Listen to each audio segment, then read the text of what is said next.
All right, y'all. We are getting ready for session 10 of the trading course, where we will be talking about managing open trades, how we're going to deal with the trade once we are in. Because honestly, guys, entering is only half of trading, the other half is taking profits and dollar cost averaging in two trades if you're already in a position, or even if you're looking for a position, and knowing when to take profit, knowing how to lock in profit and stuff like that. So here we are. What's up, Clinton? My man Clinton, what is going on, bro? Let's get into the Discord here and just make sure that, first of all, we'll give a few minutes for everyone to get here. Secondly, guys, just let me know if everything is going well on the stream, if we have any lag or anything like that.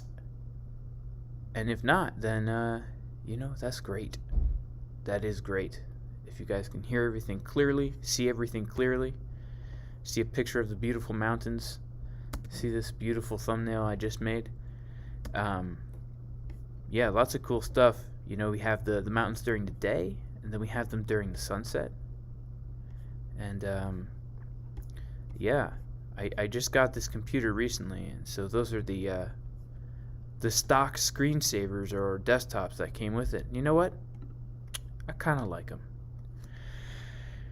What's up, Premier Crypto, T, Moondream? Cool. Glad to hear that, guys. Glad to hear that. I'm going to give it another few minutes just to let people come in. We got nine viewers. I would like to see this in the double digits. Oh, 10. Nice. 10 viewers. That's pretty cool. Okay. Give it a few more minutes here. Just a few more minutes. What's up, Jason Spence? Are you in the Discord, bro? Hey, Springboard. Appreciate you guys for being here. Really do.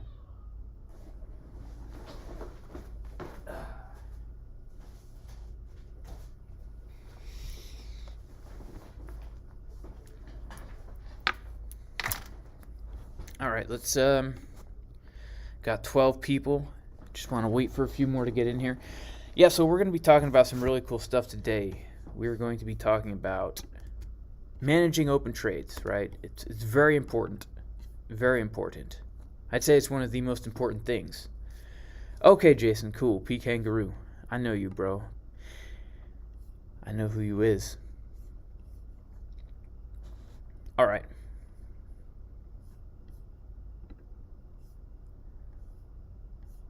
Okay. Watching the Bitcoin price.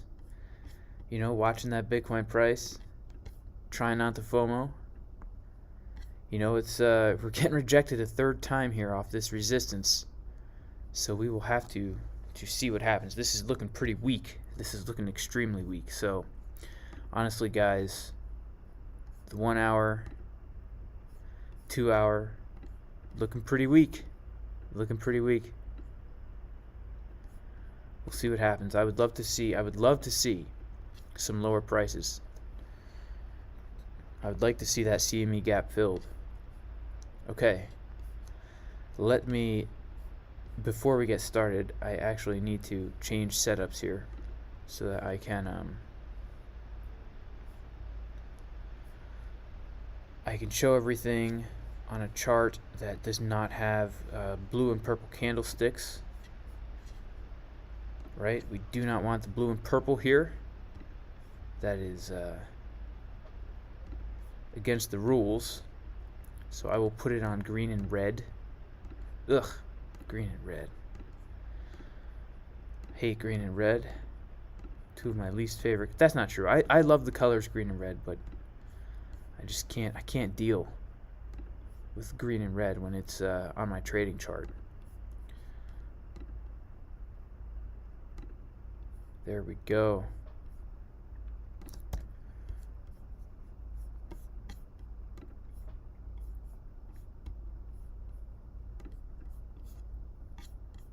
Okay. Real quick, just coming to the Discord. Nice. Crypto Clink got a nice little 4% today. That's good, man. That's good. Hoping you guys are doing well trading. There's plenty of opportunity out there for sure. Plenty of opportunity. All right, let's get into it, guys. So welcome to session 10 of the course, and in this session we're going to be discussing how to manage an open trade. First we're going to be talking about swing trades, and then we're going to be talking about shorter term trades, whether they be scalps or like a day trade. And really the goal here is to figure out what we're going to do once we're in a trade, because entering the trade is really only half of it. We need to have a plan to take profits. We want to ensure that if we're in a winning trade, we don't turn that into a losing trade. And then we also want to maximize the profit that we get out of any given trade. The key is to balance our risk and our reward so that we're ensuring that we're making money, but we're not making money so slowly that we might as well not even be trading. So really what I want to start with is talking about dollar cost averaging.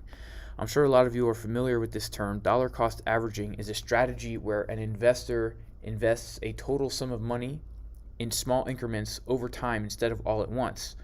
And usually this is done as the price of an asset is going down. So let's just say, for example, that somebody knows that they want to go long on Bitcoin, but because they don't know where the exact bottom is going to be, they might, let's say they were starting to eye up Bitcoin when we started to drop from up here when we were at the $62,000 level. And they're like, I want to go long, but I don't want to buy the top. So maybe they bought a little right here, and then price comes down even more, and so they buy a little here, and then price comes down even more, and they buy a little bit here. This is called dollar cost averaging, and what it does is it basically averages out the entry price in between these three different entries. And what that does is, instead of you going long here and putting the entire amount that you were going to put on that trade, instead of putting that entire amount right here, you split it up into three chunks, and every time the price went a little bit lower, you put another chunk of that money, that investment, into the trade. And so instead of entering at $54,333, you were entering at the average of these three prices. And what this does is it allows you to have a better entry. By every time the price goes down, you put a little bit more of your trade into that trade, and this is also can be called adding to your position. Now, this seems like a great thing to do, and it really is, but the problem is sometimes people just dollar cost average into trades without doing any kind of TA. And what happens is, instead of the price coming back up, the price is just going to keep going down.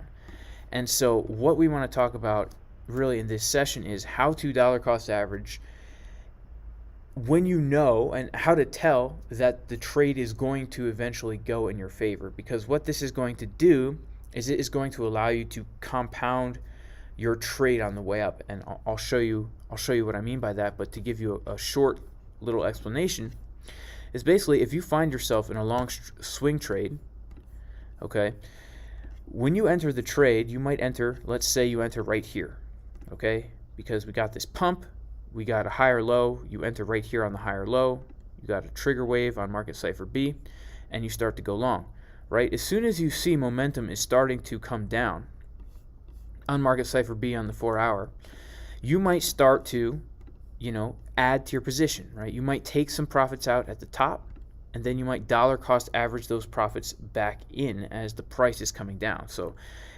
because price is going to keep going up, because you see a money flow cross on Market Cipher B and you know that momentum is heading in your favor, you might take some profits out here, add a little bit more to your position right here, add a little bit more right here, add a little bit more right here.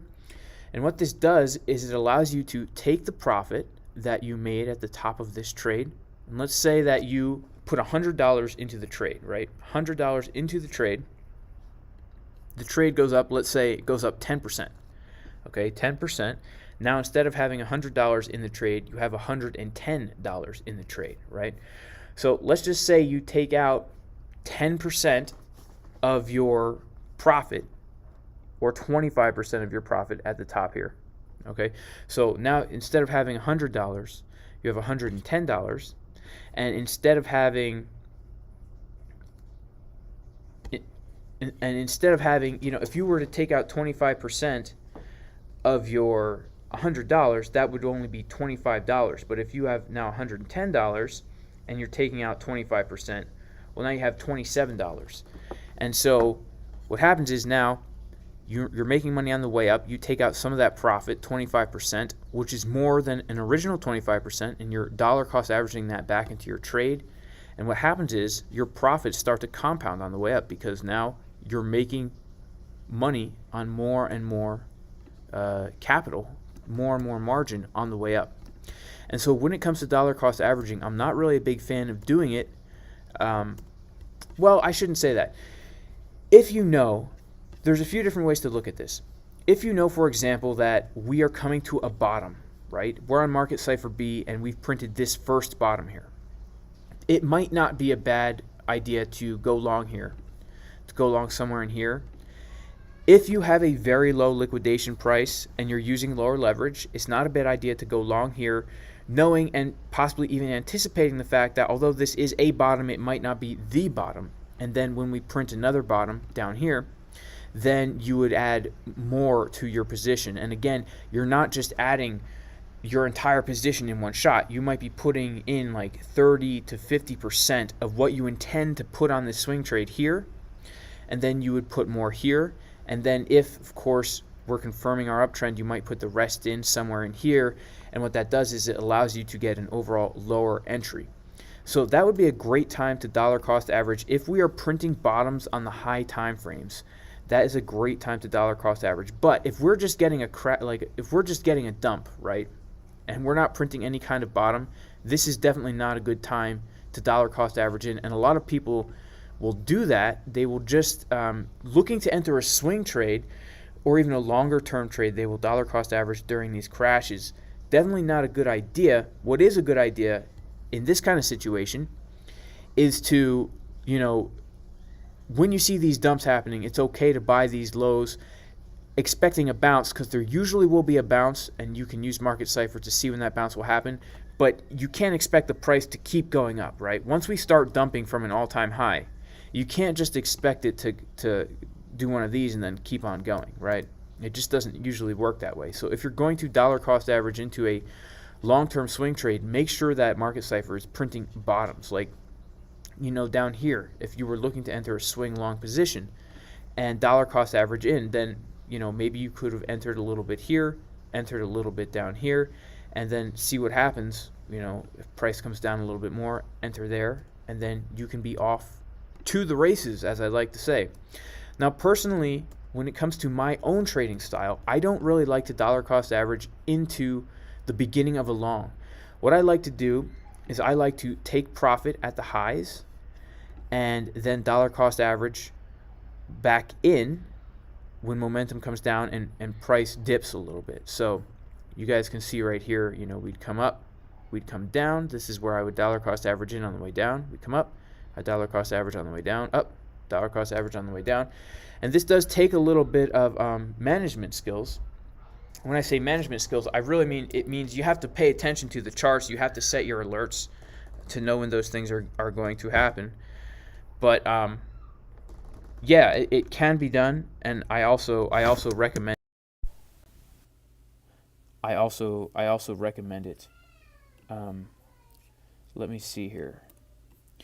Okay, so I gave a few examples of that. I want to talk about taking profit and reinvesting, because this, I think, is when it comes to swing trading, especially if you're not using high leverage, and especially if you don't necessarily have that much capital up front to invest, this is a very powerful tool, because what this will do is it will allow you to accumulate profit in a very safe and effective way, because it will ensure that you're locking profits when you are in profit, but it will also make sure that you're taking full advantage of the price action. So this is basically what I was talking about, where if we find ourselves in a position, and this is a long-term swing trade position, okay? I'm going to delete these lines right here.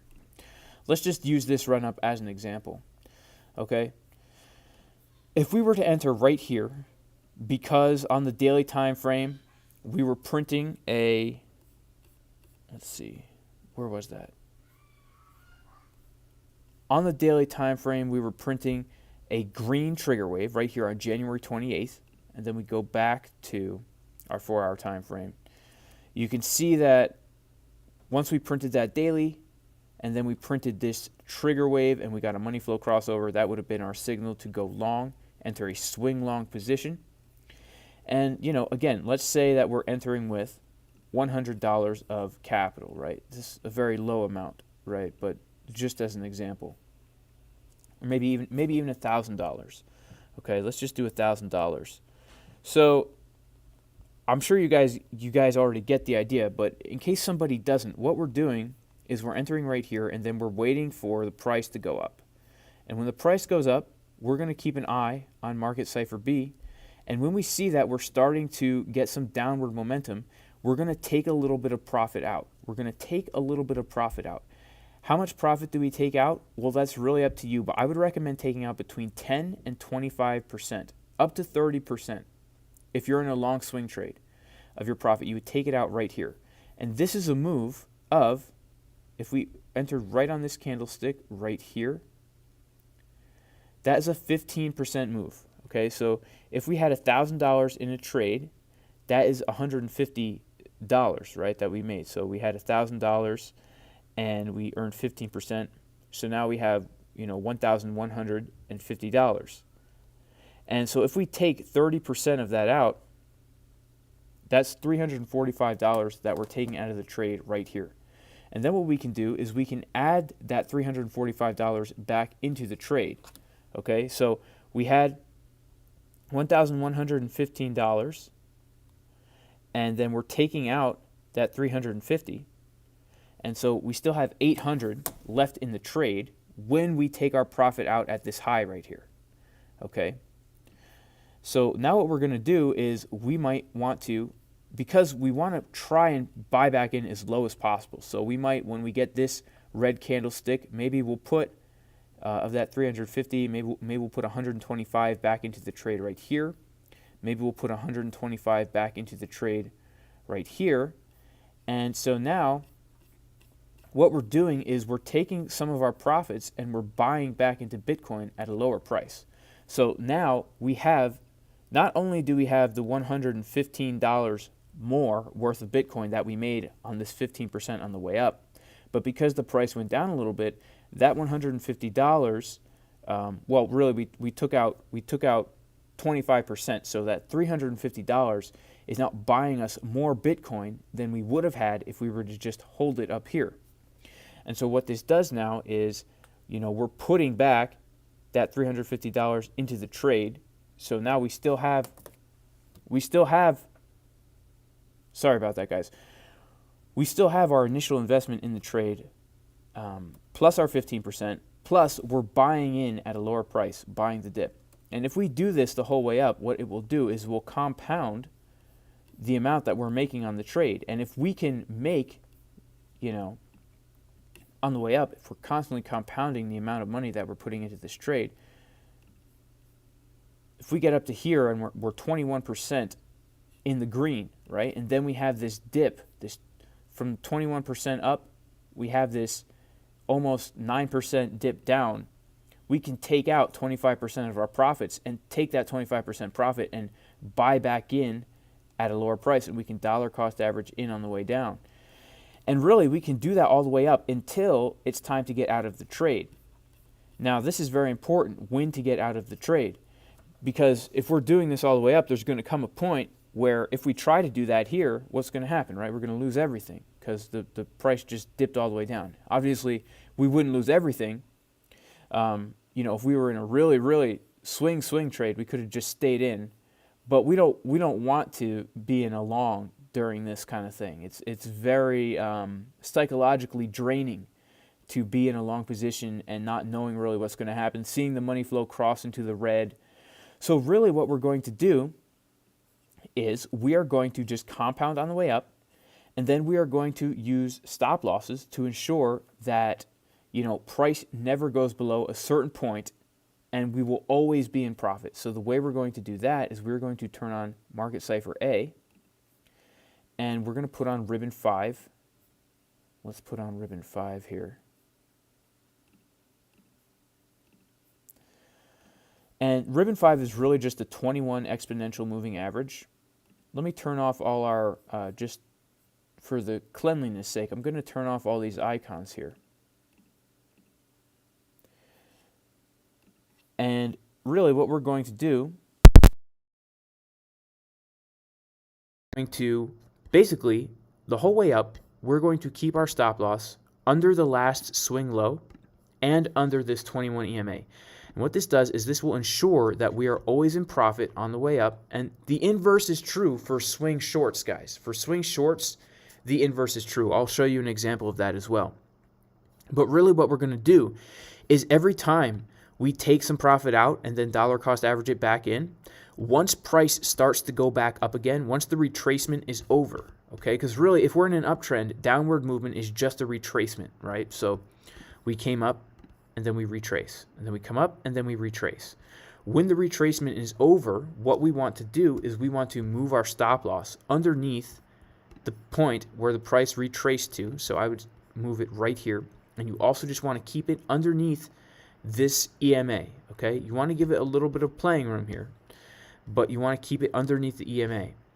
And every time we take profit out and then dollar cost average it back in, we're going to move our stop loss under the last swing low. Now, it's very important, guys, that you make sure you've printed a real low, okay? You don't want to get tricked. Like right here, you could have gotten tricked, right? You could have thought, okay, we put in our low and we keep going. You want to give it some time to really make sure that we are putting in that low. And one of the ways we're going to do that is we're going to be looking at Market Cipher. Okay, if we're on the 4-hour time frame, and if we're in replay mode and we see something like this, where you might think to yourself, okay, we put in our swing low, I can move my stop loss right here and I'll be good. Well, look at what's happening with Market Cipher. We still have not printed a green trigger wave, okay?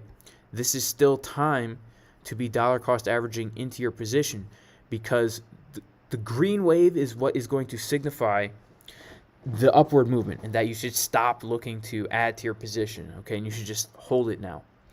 This is very important because it will be easy to get stopped out if you jump the gun. You want to make sure that you have your confirmations on Market Cipher B. So if we go ahead and play this, you can see, boom, one candlestick later, we would have gotten stopped out.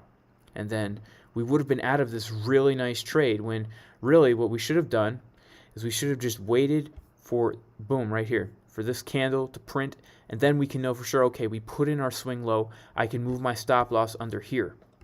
This is very important because a lot of people, they jump the gun and they end up getting wicked out. But if you're in this long-term swing trade, we need to remember, guys, if we entered here, okay, we still have all this area where we're still in profit, okay? We're still in profit. Price could come down really far and we're still in profit, okay? And remember, up until this point, our stop loss had been under this swing low right here. So really, we need to be comfortable if we're in these long swing trades and we're moving our stop loss up and we're compounding our profits and putting it back into our trade. We need to be comfortable with where our stop loss is, understanding that at any time this uptrend could be over and we could get stopped out. And if we get stopped out, obviously it's a lot less profit if we enter our position here than if we it's a lot less profit if we exit our position here than if we exit our position up here. But we need to be comfortable with that, because really, guys, the name of the game is just locking in profit when you're in profit. And because we don't know what's going to happen in the future, what we want to do is have our stop loss in a place that guarantees us profit, but also gives us enough playing room so that we can add to our position and, you know, give this thing room to keep running. And of course, we're looking at Market Cipher the whole time to see signs that we're coming to the end of a move. Okay? So as we come up, let me come back to where we were here. Okay? We move our stop loss under the swing low. Okay, under the swing low right here, then again under the swing low, and then again under the swing low.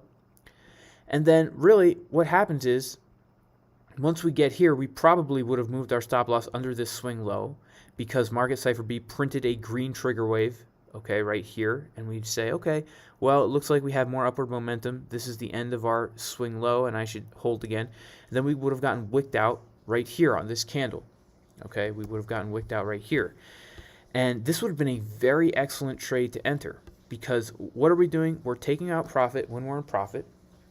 We're reinvesting it into the trade so that we're compounding our profit on the way up. But the whole time we're making sure that no matter what happens, we're going to be in profit. We're making sure that no matter what happens, we're going to be in profit. It's riskiest in the beginning, right? When we enter here and we have our stop loss under this swing low, this is the riskiest point of the trade. As soon as we get up here, the risk is over. The risk of having a loss is now over. And really, guys, if we're trading on the daily and the 4-hour time frame and entering these long swing trades, there really is very low risk. Because really, if we get our confirmations like this and our money flow crossovers, and even like what we're getting right now, right, what we just got, and also this moving average confirming now white, once we find a good entry here, unless you're already in a swing long position, which you very well may be in, and I probably would have been in one, but I took 2 days off over the weekend for religious purposes and things like that. But so I'm waiting for a good entry. But if you're trading these large time frames, I mean, the signals are very, very clear. The signals are very clear, and it's pretty easy to get those entries. And then the hardest part is sticking to it, right? The hardest part is the psychology of it, staying in the trade for that long, not getting greedy when you see price coming down, not getting scared that the move is over, and actually, reinvesting your profits back in as price is coming down. That can be the hardest part of this, okay? Now, this is one way to do it, guys. Another way to do it is simply just take profits and don't reinvest, okay?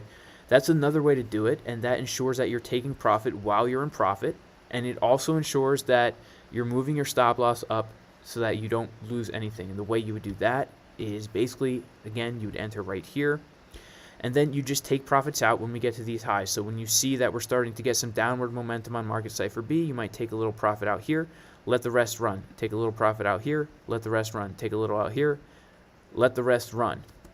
And with this, it's a little bit less risky because you're not putting the money back into the trade and you're still letting it run. But obviously, you don't have the potential to make as much money. And if you just move your stop loss under the swing low, then you're guaranteed to be in profit. Personally, I like to reinvest my profits back into the trade because it allows you to quickly grow the amount of capital that you have in the trade, from 1,000 contracts to, many, many more. So, the last part of this, taking profit and reinvesting, is making sure that there are continuation signs, right?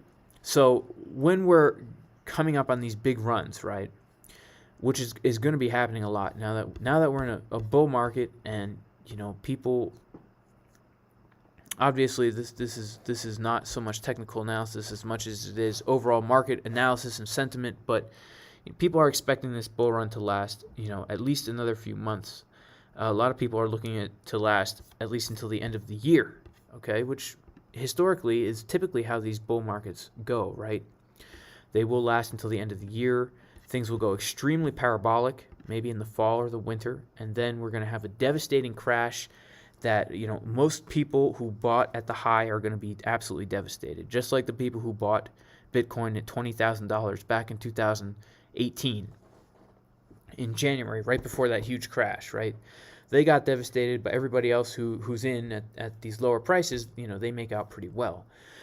So what are we looking for? Continuation signs. Well, we want to make sure that we don't have something like a bearish divergence forming. If you see a bearish divergence where price comes up and Market Cipher B is ticking down, this is a bearish divergence. And bearish divergences show up in many ways, guys. You can see this with volume. If you're into exo charts at all, you can see them within the actual candlesticks. You can see them with an RSI, just a standard RSI where the RSI is coming down and the price is going up. They're really, really powerful on Market Cipher B when these momentum waves are forming a downward trend line and the price itself is moving up. So if you see something like that, it's time to maybe, look to start exiting your position. Something else that you want to keep an eye on is money flow in general.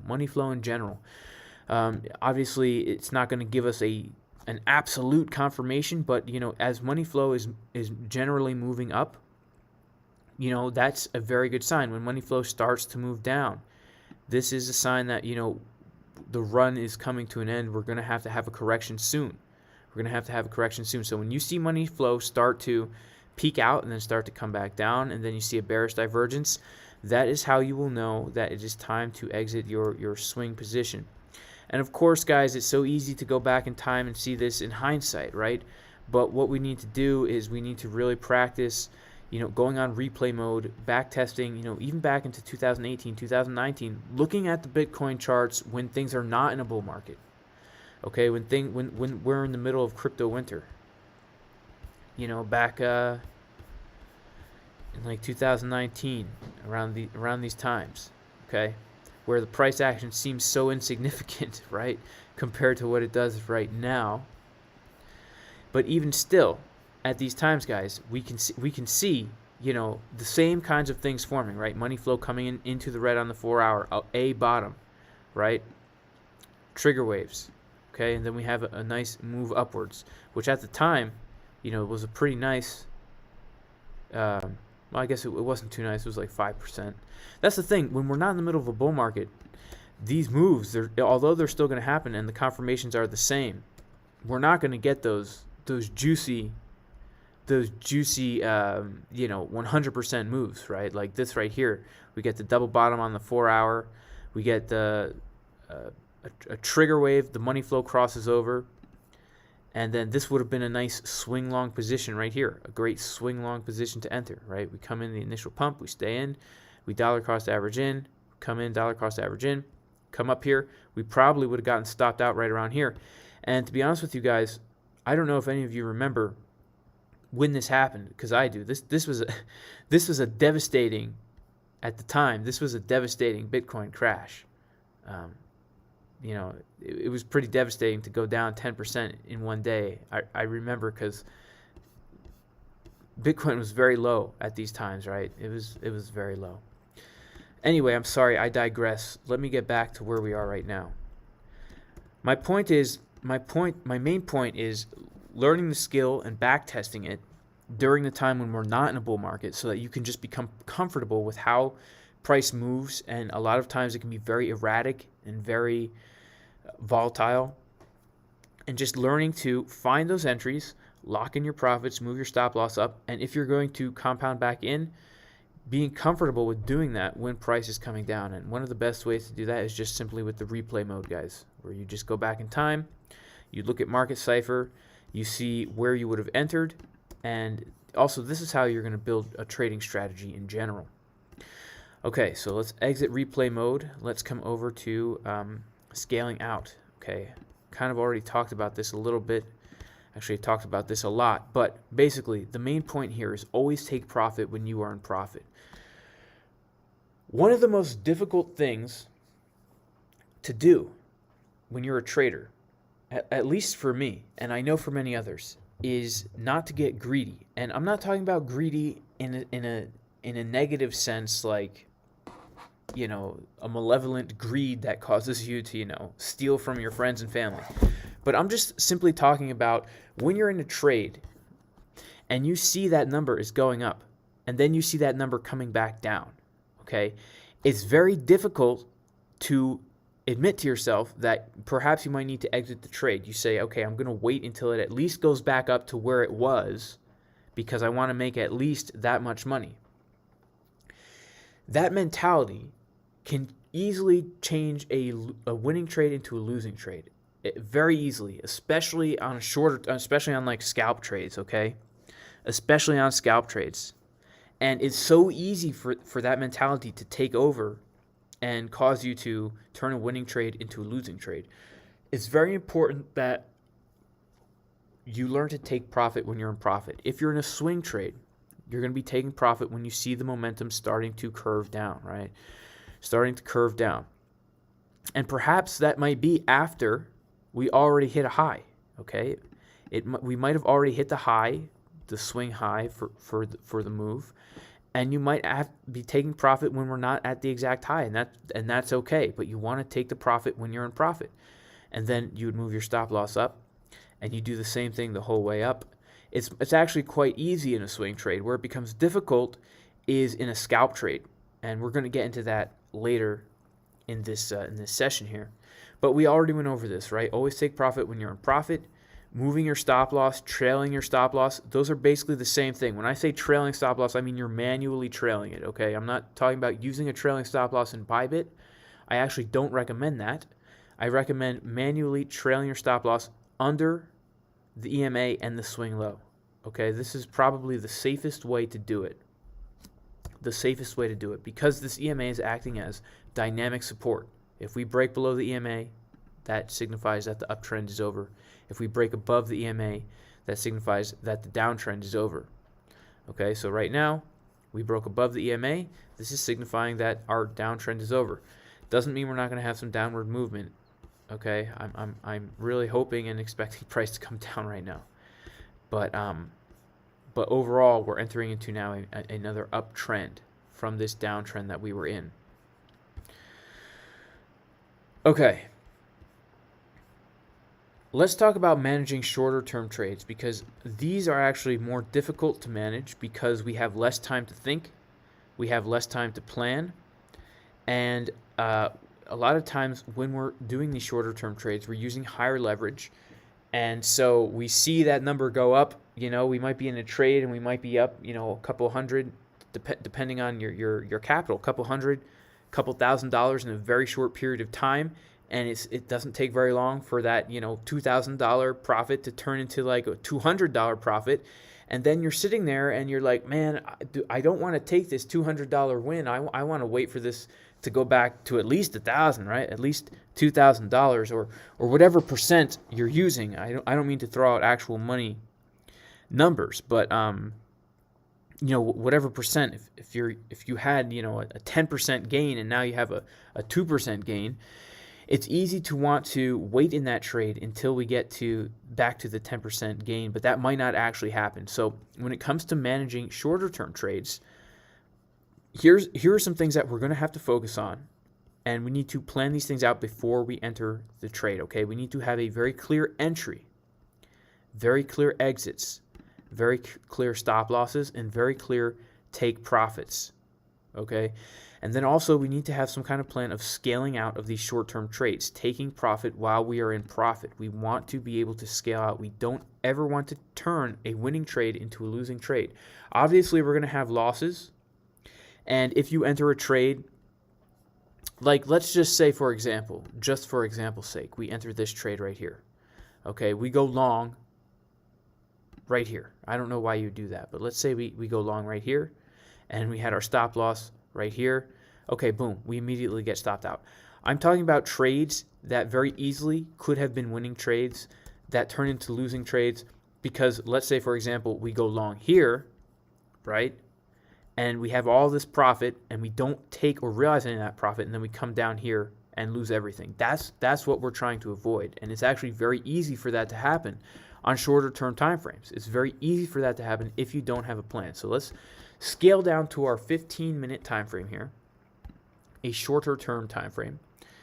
And really what I'm going to do is I'm just going to mark out some levels on the chart, and we're going to talk about entering and exiting these shorter term trades. So really, guys, and I know I've gone over this in previous videos, but it is paramount. I don't even know what the word paramount means, to be honest with you. I know it's a film company, but it sounds good, right? This is paramount. This is paramount, everybody. We need to make sure that we put in our support and resistance levels, okay? This is paramount. Putting in our support and resistance on the daily time frame. We're going to start on the daily. I'm just going to go through it real quick here because for time's sake, I'm just going to sloppily put these levels in. Put one right here. This is very sloppy, guys. Don't do this at home, everybody. Make sure that you consult with your professional support and resistance consult before you just put lines on a chart. Okay, put one here, put one at the all-time high. Then we're going to go to our 4-hour, okay, and we are going to put our 4-hour support and resistance levels on the chart. Okay, and what we're doing here, guys, is the reason we're doing this is because we need to have very clear entry and exit points. Okay, this is the 4-hour. I'll make my 4 hours, I'll make them green. We need to have very clear entry and exit and take profit points. And the only way we're going to do that is by having very clear support and resistance levels marked out on the charts. Okay, if we don't have our support and resistance levels marked out, then we'll be flopping and groping, as somebody I know says. I don't know if you guys know who that is. I'll leave it to your imagination. All right, so let's put like some 1 hour levels on here too, right? Some 1 hour levels. I would say we have one right about here. And I'll make our 1 hour blue. Put one here as well. Now these are very, very thick lines, guys, and I like thick lines, but that's because, like I always say, it's not so much a support and resistance line as much as it is a zone. Okay, so these are thick enough lines where I have a zone of liquidity here. But if you want to use thinner lines, then by all means, to clean up your chart, use the thinner lines. They are very clean. I like the look of those clean, thin lines. Okay, and then what we're going to do is we're going to, let's just, for example's sake, put on good old Market Cipher SR, right? Because I like that VWAP. I really enjoy the VWAP for these shorter term trades. It's given me a lot of confidence. A lot of confidence to enter these trades. Okay, so what are we doing now on these shorter term trades? Well, this is very helpful for us. Marking out these levels is very helpful, and here's why. When we get to these levels of support and resistance, it gives us an area where it's like a checkpoint, right? We know that if price confirms above a support and is using this line as a support, then we know, okay, price is not going to come back down below this support. It's not going to come below the support because this is support. We're treating it like support, and the purpose of support is a floor that price will not break below. And so it allows us to have a very clean entry, What we don't want to ever do is enter a trade in no man's land where we're in between support and resistance levels. The reason for that is because when it comes to placing our stop loss, we need to place our stop loss in a place that's both smart and effective. And when I say smart, I mean it needs to be below the last swing low and a support or a moving average, okay? Preferably all three of those things. And the farther we get away, if we're going long, the farther we get away from this daily support level, the only smart place to put our stop loss is still below this daily support level. And the reason for that is because if I just take off the price action right here, okay, we can still be in an uptrend, right? We could come up and then we could come down, up, and we can come all the way back down here and still be in that uptrend because, we have not broken our support. This support right here is the invalidation point of our trade because it's support, right? That's the purpose of support, is to give us, it's helping us determine the trend. And so if we enter a long right here, we would still have to put our stop loss down here below the support, okay? We might be able to move it up a little bit because now we have the swing low and stuff up here.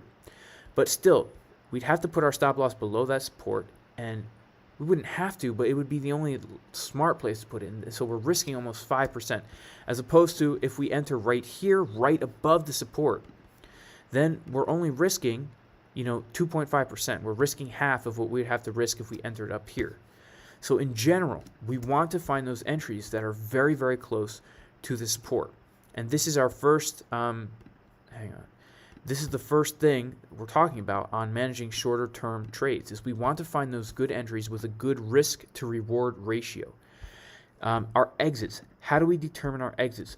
We determine our entries based on support and resistance levels, also based on moving averages.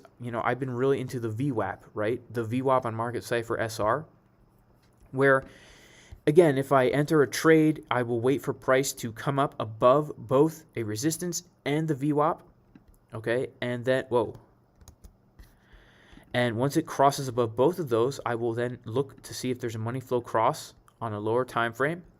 And if there is that money flow cross, I will enter long, okay, or short, depending on what situation I find myself in. So that's how I find my entries. I want them to be very close to support, resistance, very close to a moving average. This could be the 21 EMA, the 55 EMA, whichever one is worked into your trading strategy, and we'll get into that more later. But then our take profit levels are very simple. We're simply just going to set the take profit levels at the next resistance points, okay? So let's just take, for example, this trade. We're on the 1 hour time frame. We're using the WAP cross strategy. So when we confirm price over the support and the EMA, and we get a money flow cross, okay, which happens right around here. Okay, let's say that we enter right here at this exact red candle, because we got a breakout and we got a retest and a money flow cross. An entry could not get any more perfect than this here, guys. And just quickly to go over why it could not be more perfect is because we confirmed above the resistance, above the VWAP. We got a money flow cross, and then we got a retest and a bounce off of the moving average. And guys, when we get if you are in an uptrend and you get a bounce off of a moving average or a VWAP line, that is an extremely, extremely powerful thing. It's extremely powerful. If you're bouncing off a moving average, that is an extremely powerful thing. So we could not find a more perfect entry than this. We could literally put our stop loss right here, okay, which would give us a very nice risk of 1.30%. And then we simply just set our take profit levels at these resistance lines, right? That's what we do. So our first take profit would be at a 1.2% gain, right? We would take a little bit of profit out of there. But you know, obviously this is just take profit 1. Take profit 2 would be up here at a 2.7%. Then take profit 3, 6.3%. Take profit 4, 8.5%. And we have these take profit levels for us. Take profit 5 would have been right up here at the 58,000 level. And every time we take profit out, it was also very advantageous to us to move our stop loss below that last swing low. So we really wouldn't have been able to move our stop loss until we came up here, okay? So that's why it's important to take profit out when you're in profit, because at the very least, this will offset you. If you do get stopped out, it will cause you to break even. It will cause you to break even. If you take a little profit out at an equal distance from what would have been your stop loss, then you will break even. Then you can move your stop loss up here. And now, you know, you've hit this take profit level right here, okay? You've taken 2 profits out. Price comes back down, okay? You're just hodling in there because you don't know how far this thing is going to go. So you have to be satisfied with taking that win as a win. Instead of getting greedy when you see price coming back down, you need to just hang in there. Let it do its thing. Price is never going to go straight up, right? Zigging and zagging. And, you know, give your stop loss enough room so that you don't get wicked out if price keeps going up. But what this does is it's ensuring that you're in profit. Okay? Don't get greedy. And then, look, boom, we come up here again. We hit our next take profit. But then we don't get a swing low until right here. So we're just going to take our third profit out and just kind of let it play. Our stop loss is still down here. But because we took out 3 profits already, we are, there's no way we can lose this trade now. No way at all. And then when we put this swing low in, we can move our stop loss down here. And then, you know, again, we take profits up here. And perhaps, maybe, you would move your stop loss below the VWAP. Perhaps. Right now, it's kind of unclear whether or not we put in a real swing low. I don't think so if we're using the 1 hour time frame because, guys, we still have this red trigger wave forming here. So I wouldn't really consider it a swing low until we get some kind of green trigger wave printing, which looks like it could happen kind of soon, okay? And so really the biggest thing with these shorter term trades, and this is the 1 hour, but I don't know why I'm on the 1 hour. This can apply on any time frame, guys. This can apply on the 5 minute, right? The 5 minute as well. I like to do this. I like to trade. The lowest I like to go is really the 5 minute, but I feel most comfortable on the 15 minute. And so really you're just looking for areas where, you know, like right here. And, you know, you would want, if you're trading on the 5 minute, this is also very important, guys. You want to mark those 5 minute levels of support and resistance. And here's why. Look, we would have had a clear entry right here where we come below the support and the VWAP, and we get a money flow crossover into the red, and we start to dip down. If we had set our first take profit down here at our 4-hour support, we would have gotten wicked out. What we want to do is we want to go back in time, and we want to look for those levels on the 5-minute time frame and mark those levels down.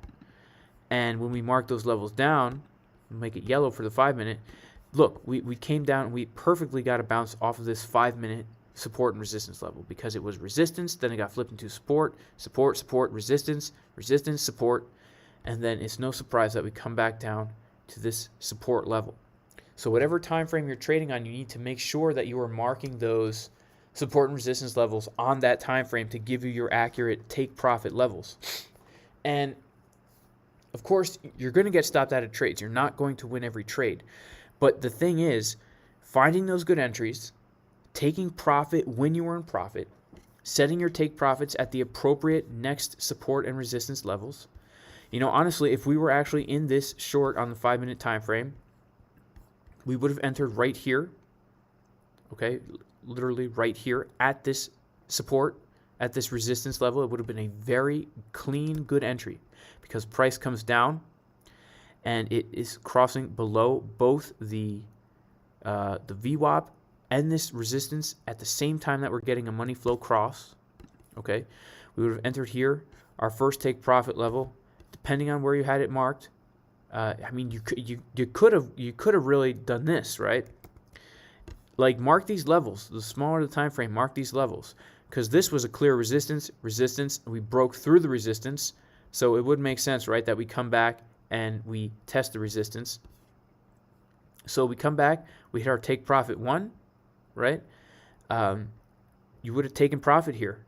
You would have taken profit here, and you would have still had to keep your stop loss above here. But because your stop loss is so tight, your take profit here would have at least put you, even if you get stopped out, you would still be in profit. And then, you know, you have your second take profit down here and take more profit out. Maybe by this time you've taken 75% out of the trade. And now you're guaranteed to win, right? You're guaranteed to win. And you can move your stop loss, you know, if you want, maybe below this or something like that.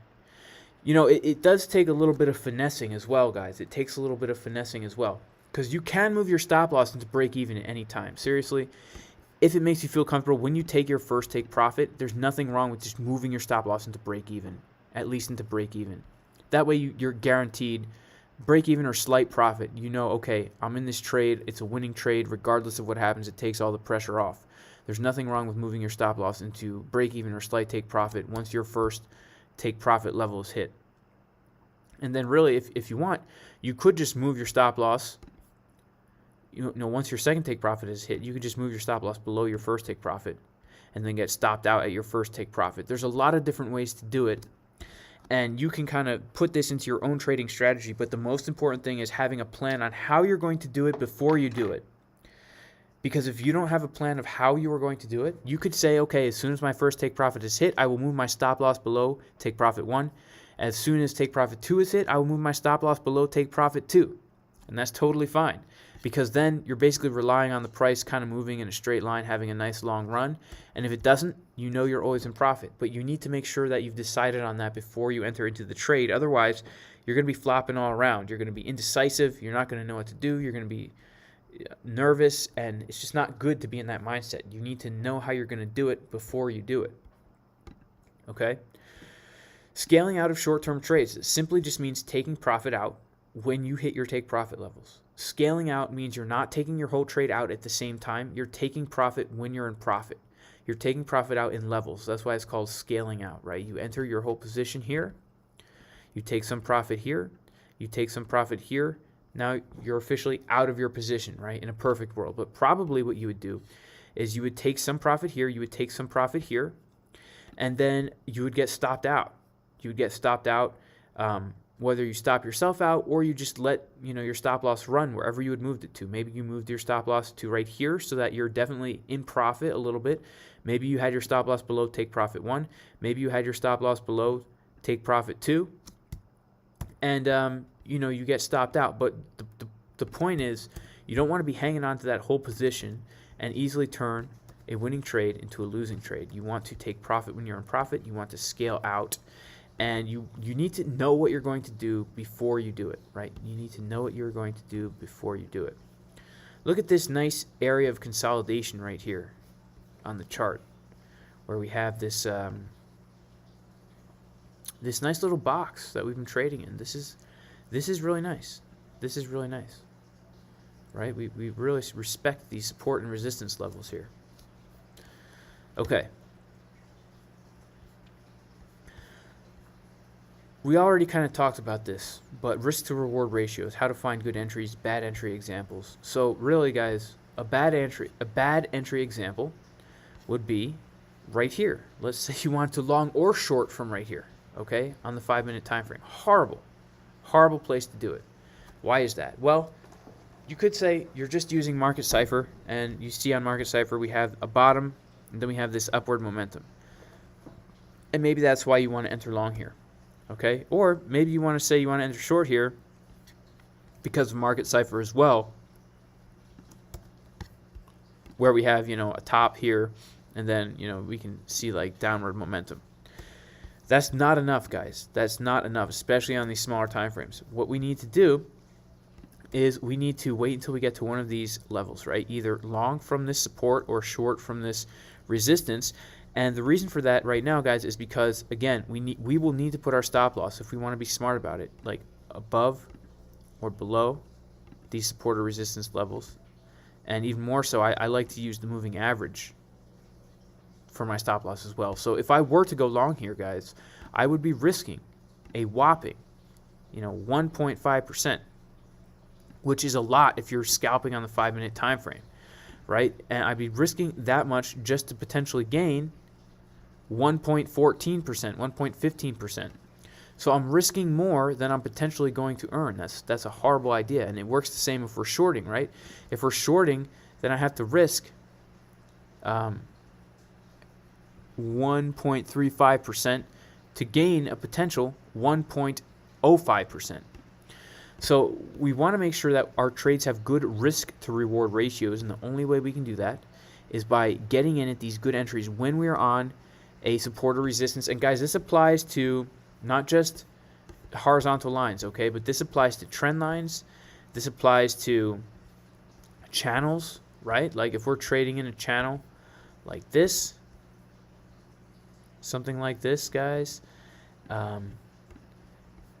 we can use our horizontal support and resistance levels as well, right? We broke out of that channel this morning.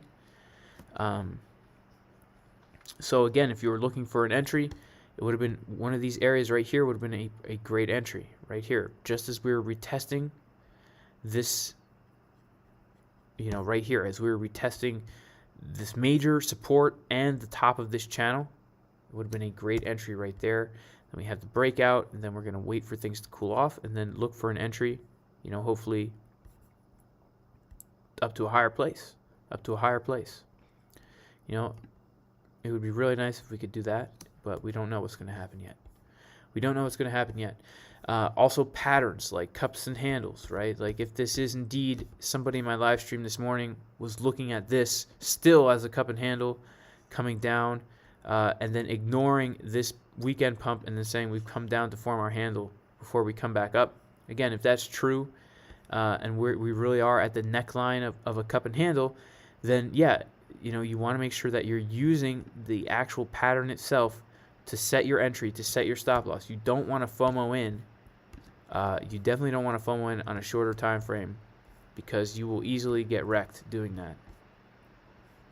Okay, so we looked at some good entries. We looked at some bad entry examples. And that's really it, guys. Managing your open trades. This is going to take some practice. This really is going to take some practice. And honestly, the hardest part is going to be your own psychology. Your own psychology is going to mess with your head, especially if you start to see those profit numbers and they're really high and then they go down. Like it's really cool, and you get a hit of dopamine when you see you're up a lot in a trade of unrealized profit and loss. And it can be very easy to want that to go up more, or to see that it was 10%, now it's only 3% I'm not going to take a 3% gain. I'm going to wait until it gets back up to 10%. You need to be very disciplined with taking your profit when you're in profit, setting a responsible stop loss, moving your stop loss to a responsible place on the way up or down, depending if you're longing or shorting, and just coming up with a plan beforehand. Where are your take profit levels? What are you going to do with your stop loss? Are you going to move your stop loss as soon as one of your take profit levels gets hit? Or are you going to wait until you form a swing low?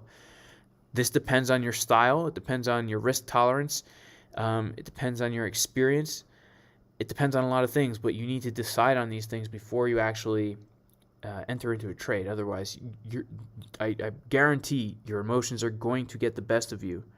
And especially if you're on those shorter time frames, lock in your profits, lock them in. All right. So that's pretty much it for session 10, guys. We're going to open it up for Q's and A's in the Discord. So let me just pop into the YouTube real quick, make sure everything's good. Everything seems good. We got about 20 viewers. All right. Do we have any questions here? Cop Khan. He managed to save a couple of trades with DCA when he had a bad entry due to his fault, but the key was very low leverage. I took always around 2 weeks, but I had not a loss at least and had small profit, but not follow me this way. I have to learn to catch the good entries. Yeah, Cop Khan. So that's the thing, man. If you're spot on with the low leverage. Low leverage covers a multitude of sins, in all honesty, because, for example, I've been in and you guys know this, I've been in an ETH long since right about here. Okay, I just went long. I didn't dollar cost. I didn't do anything. I just went long. I just said, screw it. I'm going long here, and I'm currently in profit. I'm actually in a lot of profit right now. Maybe I should look to take some profits, right? Since we're talking about this, I have not been managing my ETH trade at all, and I do kind of seem to see a bearish divergence forming. Well, this is a 15-minute. This is the 15-minute. I'm sorry. I thought this was the 4-hour. No wonder. Okay. I entered long right here. Okay. Right here. And because I have such low leverage, I just don't care what happens to ETH, right? I want to come out when we get to $2,500. That's when I'm coming out of this trade. I already told myself that. Very irresponsible way to trade. Don't try it at home, but that's what I'm currently doing. But yeah, dollar cost averaging, low leverage will cover a multitude of sins, especially in a bull run, right? Especially in a bull run. Like, I'm not trying to promote irresponsible trading here, but really, you could have really entered anywhere in here, anywhere, right? And just dollar cost averaged in and be in profit, right? When we got up to the all-time high. So it's in these bull markets, low leverage, buy the dip. I mean, it's pretty simple, but yeah, it's all about finding those good entries to maximize our profits. Capcom wants to know what to do when I have too many support resistance lines from several time frames, how to focus for short-term trades. Thanks. This is a great session. Many things are much more clear now. Cool. I'm glad to hear that, Capcom. Yeah, so really what you want to do is look at how sloppy this is, right? It looks like an old 80s TV show or something for kids. That's what it looks like. Reading Rainbow or something, right? So, I guess the 80s is old for me. I don't know about all you guys, but I was born in the 90s. So, what I do is, if right now I'm on the 4-hour, if I'm coming down to the 5-minute time frame, really you just want to focus on, depending on where the price is, you want to put priority on the daily and the weekly and the 4-hour levels of support and resistance, but you just want to keep a few on the screen. Like right now, this doesn't look too sloppy, right? I have my immediate support and resistance levels, so I'm not going to be focusing on all of them at one time. If you're only trading on the 4-hour time frame, you don't need the 5-minute levels. And also, if we're just focusing on the price action that is in this general area, right? Let's just say in this general area, then I don't need the support and resistance levels above and below this box. I just simply don't need them. And really, if I'm just looking to trade this general area. I don't need the support and resistance levels above and below here. You really just want to key in and focus on a few levels, but there's no such thing as too many, because really you're just marking out the market structure. You can erase some and put them back in later. You can make them less thick. Like, a great way to do it really is just make a nice, clean, sharp line and give it like right here. If you had a whole bunch of these types of lines, they would be much easier on the eyes. Okay, you have these very crisp, faded lines here that are marking out your levels. But again, you want to give priority to the dailies in that order: the weekly, the daily, the 4 hour, the 1 hour, the 15-minute, the 5-minute. And those smaller ones you're really going to be using mostly for take profits. And I would say you would use the more important ones for your entries, because price is much more likely to have a reaction off of a daily level like this right here than it is to have one off of a 5-minute level. But we can see right here this 1 hour support is being very respected, right? We're just bouncing between this 1 hour and this daily, 1 hour and daily, for the past 12 hours or so, give or take. So I hope that answers the question, CopCon. Springboard, sorry, newbie question. I understand how to take profits out, but then how do I reinvest them in the dip? Yeah, so Springboard, that in Bybit, basically what you are going to do is you are going to take profits out by setting if you're long, you're going to set a conditional sell order. It can either be market or limit, and then to enter back in, you're just going to do a limit buy order or a market buy order in Bybit for however many contracts you took out.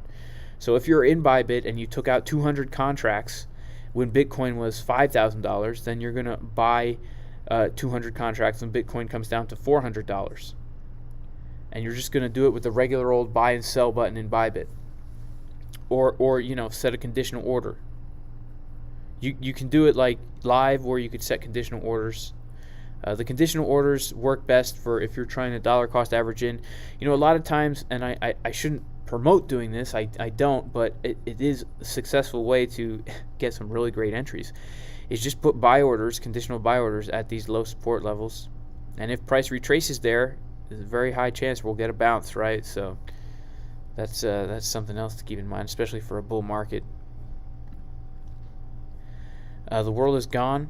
We had the green dot, but there isn't enough power. What now? The world is gone. Are you talking about the 24-minute time frame where we had this green dot? Yeah, there was not enough power. I'm waiting. To be honest with you, the Wolfpack ID on the 24-minute was looking super weak.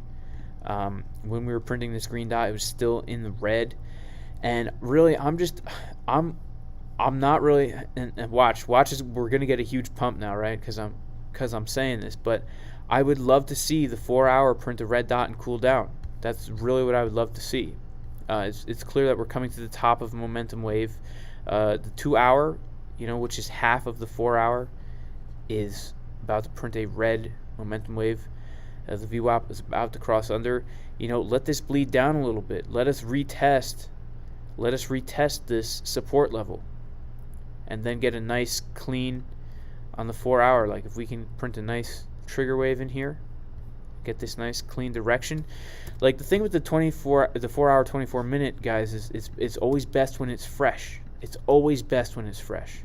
We're never guaranteed that second pump, but we're I wouldn't say always guaranteed, but 90% of the time we're guaranteed that first pump when we get the 4 hour dot, and then we get a confirmation on the lower time frame. But when it's past a few candlesticks in, it loses its energy a lot of the time. Not all the time, but a lot of the time. Okay, shout out to Ed for being here. Appreciate you, Ed. Marinello 550. Yeah, we'll do some TI on the current Bitcoin price at the end here. Monique says, being a newbie, I went in a bad trade right at the top when Bitcoin broke over 60K due to everyone saying go long but not understanding completely. They were trading with leverage. So now you have an entry of 59,800 spot on Binance. What would be the best advice to manage this? Well, if it's spot on Binance, you're basically just hodling. You're hodling, right? You're holding the Bitcoin. And I would say just hold on to that position. That's what I would say. If I was in your position, I would just hold on to that spot on Binance because I do believe that Bitcoin, although we very well could have some downward movement in the short to medium term, I'm extremely bullish, especially for the month of April, that we are going to see that 70K level. Okay, we just based on what the chart is saying. It's funny because I'm answering current Bitcoin TA questions now. That's totally fine. That's totally fine. Whoever watches this in the future, you could probably glean some stuff off of this. So let me turn off these lines here because they're eyesores, right? And mostly the biggest eyesore, guys, is the red and green candles, not the support and resistance lines. But whenever we print this green wave below the zero line on the daily, just historically, that means we might have some downward momentum, but we're gonna shoot off. We're gonna shoot off like right here, like right here. This was a bottom, not necessarily a trigger wave, but even still, we did have a nice move up from here. What was that? If we measure it from this candlestick to this candlestick right here, that was a 10% move, right? We had a trigger right here. What was that? Back in these days, guys, these small moves, this was a 34% move up, okay? When we get these, when the money flow is in the green and we get these dots below the zero line on the Bitcoin daily, it's bullish, right? So then we come to the 4 hour and we know that we have confirmed above our moving averages, the 21 and the 55, and money flow has just crossed into the green. So these are very bullish signs for Bitcoin. The last time money flow crossed into the green on Bitcoin, it was the beginning of March, and we ended up with a nice 26% move up. So if we get another 26% move up from where we are right now, that would put us at about $75,000 Bitcoin. So, I would hang on to that position. That's just me, not financial advice, but that's what I would do. Moondream says, regarding too many support and resistance lines, you can select the time frames on which they appear by clicking the line settings, visibility, and deciding which time frames you want them to appear. Moondream, that's awesome. I actually didn't know that. Shout out to Moondream. Let's see. Visibility. Wow. Look at this, guys. Look at this. This is really cool. Shout out to Moondream. I really like this. Cool. That's great to know. Thanks, Moondream. Learn something new every day. Max says, do we use order blocks? How would one simplify support and resistance levels for multi-week swing trades?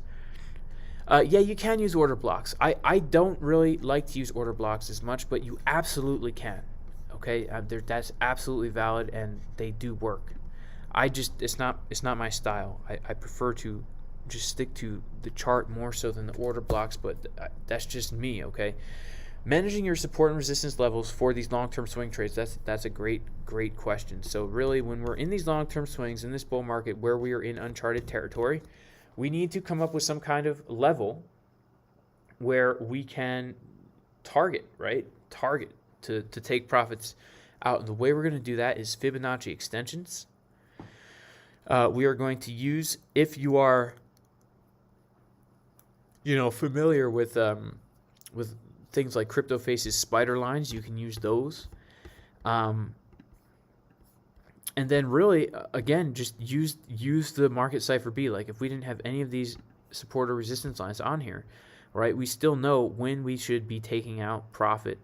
And really, it takes a lot of pressure off, because if we're moving our stop loss up below the swing lows and taking profits when we're in profit, even if we're recompounding that back in, there's still no way we're going to find ourselves in a loss. There's just no way that we will find ourselves in a loss. But really, like as far as obtaining targets goes, like, I would do something like this, where I would take my fib and I would go swing low, sweet chariot to swing high. And then I would do that again from the high to the bottom of our retracement. And then these would be my areas of take profit, okay? These Fibonacci levels. And these are not even all the Fibonacci levels, right? We have some in between here, I just don't have them all on my fib. But that's one way to do it. The spider lines are another way to do it. You could do the fib, again, the trend-based fib extension, right, where we go like swing low, swing high, swing low, get some targets that way. Like 100% of the move would bring us to the 68,000 level, then 1.618 be at the 80K level. There are different ways to obtain the targets that way. Let me remove all these lines, guys.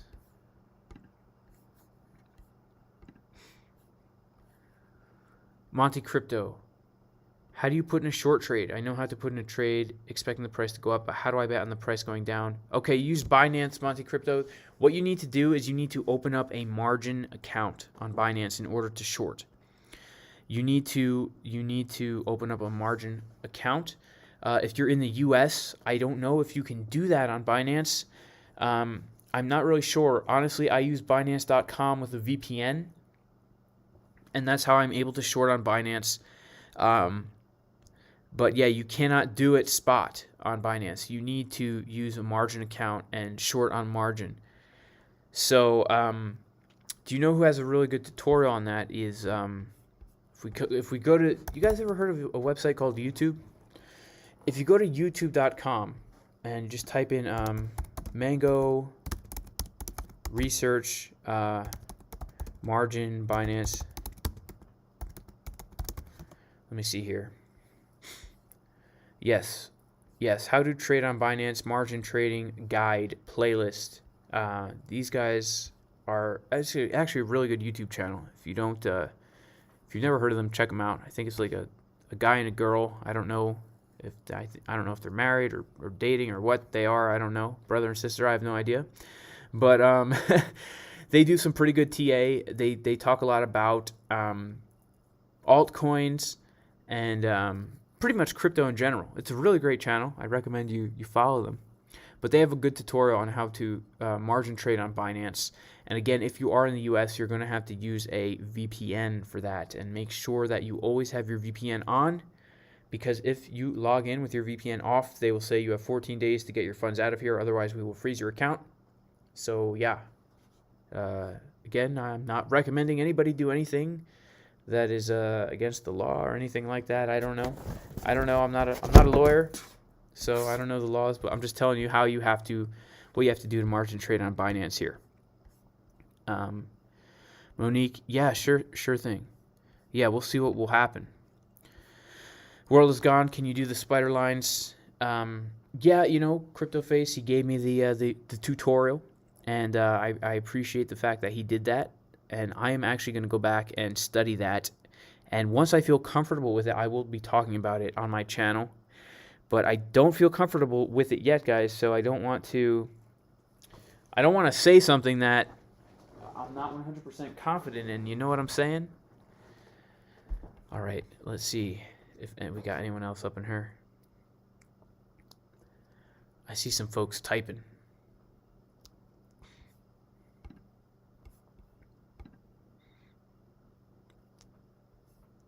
What up, Kevin Cruz?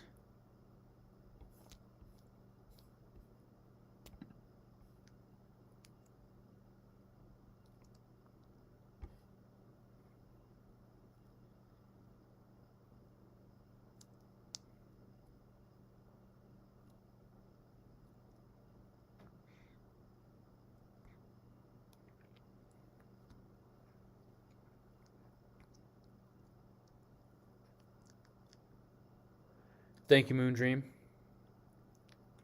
Thank you very much. Yeah, we still got a few more minutes, so if anyone has some questions, let me know. Type them in. If not, we can cut this thing.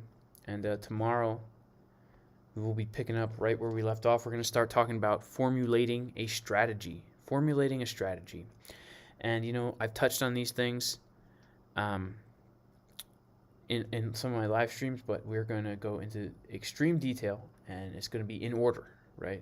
You're not going to have to sit through a 2-hour live stream, listen to me be sarcastic with some golden tidbits here and there. So can you give us an example of using risk and reward ratios? Yes. So here's what you do right here, okay? On the long position button, you're going to click here. You can either do a long position or a short position. And you're just going to click on a place where you want to, project your entry. So let's say I want to project my entry right here at the long position. I click right here, and you can drag. This would be your stop loss is when you come below this red, and then your take profit levels are up here. And really, this tool will tell you your risk to reward ratio. It will tell you the percent that you're looking to get, which in this instance is 14.38%. It will tell you the percent your stop loss is, which in this case is 1.91%. And then right here, risk reward ratio 7.52. This means you're looking to gain 7.52 times more than you're willing to risk. So it's a 7.52 to 1 risk reward ratio, meaning 7.5 times more reward than risk. And these other things here, open P&L, I mean, when we're trading crypto, we don't really have to worry about that. It's basically talking and telling you how many ticks up the price is, either in profit or in loss, right? So if, let's say we had entered up here and now we're in drawdown, it's telling us that we're negative 930 ticks, okay? Or I don't know if is it measuring pips. It might be measuring pips, which is a forex thing. Which is I forget. Was it 4 or 5 decimal places? It depends on your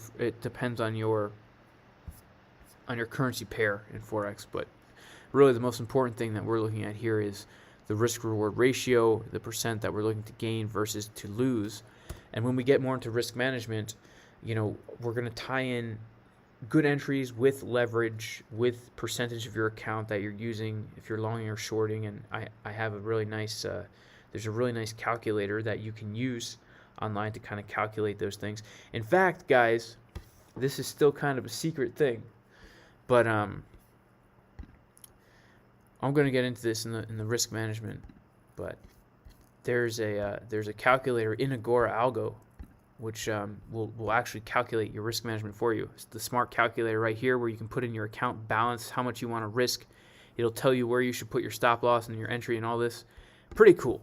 And yeah, I'm not trying to shill Agora, but I actually like Agora. I'm friends with the guys, and we're going to be partnering a lot in the future together because their big thing is about education and teaching people how to be successful traders. And I'm all about that too. So we're going to be partnering together. And I'm going to be teaching some stuff actually for Agora on their channel and vice versa. So it's going to be a cool little thing going on there. Thanks, Clint. Shout out to you, bro. Crypto Clint with the news articles. Premier Crypto, can you explain the difference between the different SRI lines? I recall you using Market Cipher A, 5, and 9, the VWAP for Market Cipher SR, and then how they relate to the SRI lines in Market Cipher B. Premier Crypto, what do you mean by SRI lines in Market Cipher B? Can you elaborate on that a little bit?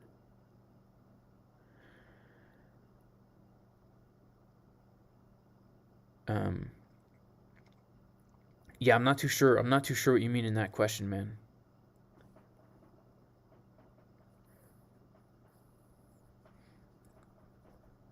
Or if you could take a screenshot too and like post it in the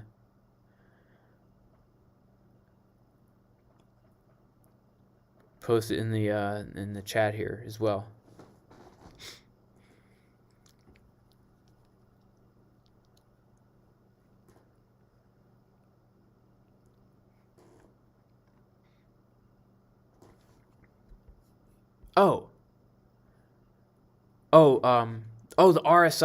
The RSI lines. Okay. Yeah. So the RSI lines, they're really not have anything to do with Market Cipher A or Market Cipher SR. Really, they're just RSIs. So if we go into our indicators and we just type in regular old RSI, relative strength index, this is basically what these things are. Okay, the relative strength index, and I'll probably get into this in the indicator session, but really, this is telling us the general strength of, well, the relative strength of Bitcoin. So the higher it gets, the stronger the trend is. The lower it gets, the lower the trend is. Generally, it's considered that anything above 70 is overbought, meaning Bitcoin is trading at a value that is higher than what it should be and it needs a correction. And if it's below 30, then it means that Bitcoin is trading, or whatever asset is trading, at a lower price than it should be. And you can kind of just see that when we get to these over bought and oversold regions, we tend to, have the price will come up, right? The price will come up. That's typically how we are using an RSI, and the RSIs in Market Cipher B work in the exact same way as just your standard RSI. It's just an all-in-one package. It's an all-in-one package. So if we come in here, there's two. There's a stochastic RSI and a regular RSI. So if we come in here and we just turn off everything except the RSI, we'll turn off everything, right? Except the regular old RSI. We can see that it's pretty much very, very similar, right? We can see the highs and the lows are very similar. This is a modified RSI, but generally it's going to do the same thing, and same deal, same scale, right? This RSI, when it goes below, I guess this RSI, the scale is different, right? Because this up here is 90 and this down here is 9, but on this RSI is 63 and around 29. But in general, it's telling us the same thing. It's telling us whether or not Bitcoin is overbought or oversold or whatever asset. So it can be an added level of confluence or assurance if you say, okay, well, let's just say, for example, you can draw horizontal lines on this thing, right? And say, I know that every time the RSI comes down below this or touches this orange line, we get a nice move up on the 4 hour, right? Every time the RSI comes down to this level on the 4 hour, we get a move up. Every time the RSI comes down, what happens? Move up. And you can do the same thing on the regular RSI. So it's just an added layer of confluence, an added layer of confirmation. Personally, I don't use the RSI too much. I know a lot of people really do, and I know it's a great indicator. Many people use it as one of their primary indicators for trading Bitcoin. That's what this is. And then the second one is the stochastic RSI, which is, put this one on here. Now, typically a stochastic RSI will have two lines that cross over each other, kind of similar to Market Cipher B's momentum waves. What this does is, instead of having the two cross over each other, it will change color. And basically, when we get this, when it comes really low and it changes from red to green, we'd be looking to long. When it gets really high and it changes from green to red, then we'd be looking to sell. But of course, you can't just only use these things, right?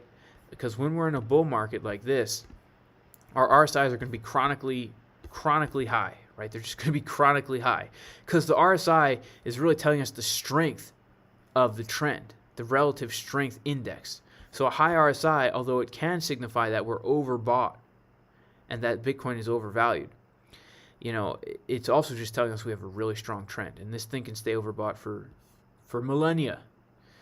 Okay, I'd say the most powerful way in a bull trend to use this stochastic RSI is really when it comes down and turns green and touches these lows. And really, the way you determine the lows is simply just by drawing support and resistance lines on your RSI, right? You can do TA on your indicators, because they're telling you, then okay, every time we come down here and it turns green, then I know historically X, Y, Z has happened. So that's that. And I hope that answers the question. Let me turn on all these beautiful, wonderful indications that are so pleasing to the eye, good for food, and desirable to make one wise. Just kidding about that. If anybody knows the reference there, that was not necessarily the best the best thing to compare Market Cipher be to?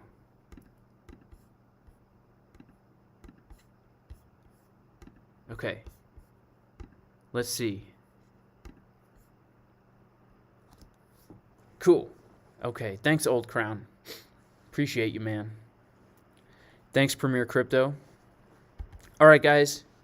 If there's no more questions, if I don't see anyone typing, I'm going to cut the stream. And appreciate all of you for being here. May God bless all of you. And yeah, we'll pick up tomorrow in session 11. All right. I'm going to cut this.